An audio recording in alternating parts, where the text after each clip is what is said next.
Which brings us to the Marquesas Islands. Now, although there was dynastic rule here, taking power by force was acceptable. In fact, warfare was quite common. And we see a great deal of body ornamentation in this area. And of course, these forms of body ornamentation will exist throughout Polynesian society, and they will spread from there. That being said, this is where we see some of the better examples of it. And we start with hair ornaments. And these would have adorned the hair of warriors. Generally, they're going to be made of bone or ivory. And in this case, it's generally going to be walrus or whale ivory. And they're protective. They're generally worn until they avenge the death of a family member. So, for example, your sibling is killed in a conflict, you're going to wear one of these until you can avenge their death. Maybe the whole family will wear these until they can avenge the death. They're generally carved in the form of a tiki, or carvings of exalted ancestors with large round eyes and wide mouths, which are quite typical. Now, these being protective, they would have been worn in order to protect you from the group which killed your sibling or your family member. And they would have ensured that you could take vengeance. Now, there were times that someone didn't take vengeance. For example, a family might say, you know what, we kind of knew that was going to happen. They might not. But in case they do, they want reminders of it. They want to be reminded on a daily basis of it. And that's what these hair ornaments originally are going to do.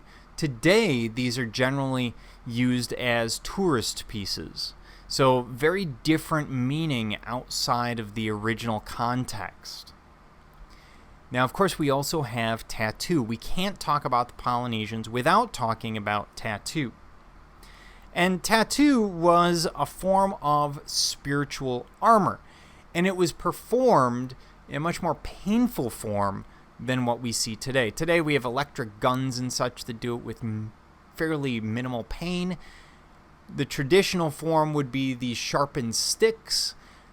This is just a piece of wood traditionally, and then they spread the ink and they tap on the stick, thus pushing the ink into the skin. But these are much broader, much less sharp needles, so it's going to hurt a great deal more. And that's key to the armor, because that pain is reflective of what it's going to do in the future, the pain that it's going to prevent in the future.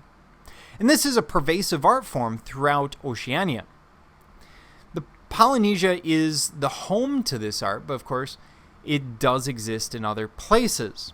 And we see it existing with men, women, different social classes, and different forms. It was meant to enhance status, mana, spirit, and personal beauty among leaders, nobles, and warriors. Generally, tattoos seem to subdivide the body. And when they do this, they're subdividing it into zones and making use of joints and other features. Each of these pieces, each of these patches would have a different meaning, and that meaning would be drawn from whatever group you belong to. Some groups you might see a covering like this where it's head to toe. Other groups you might only see something on the arm or the back or a specific part of the body. The forms change as well. While generally we see geometric forms in the earliest forms of tattoo, this will change, and we'll see animal forms. You might see human forms. You might see specific forms, so representing abstract ideas, wind, water, specific deities that you might be calling upon. Now, as spiritual armor, this is particularly important. It can also be seen as a sign of courage, because that pain of the process is well known to everyone. So the idea that I'm willing to undergo this kind of pain to show off status, it makes that status that much more important, not just to the people, just to the individual, but to the people overall. They're all aware of what this person must have gone through.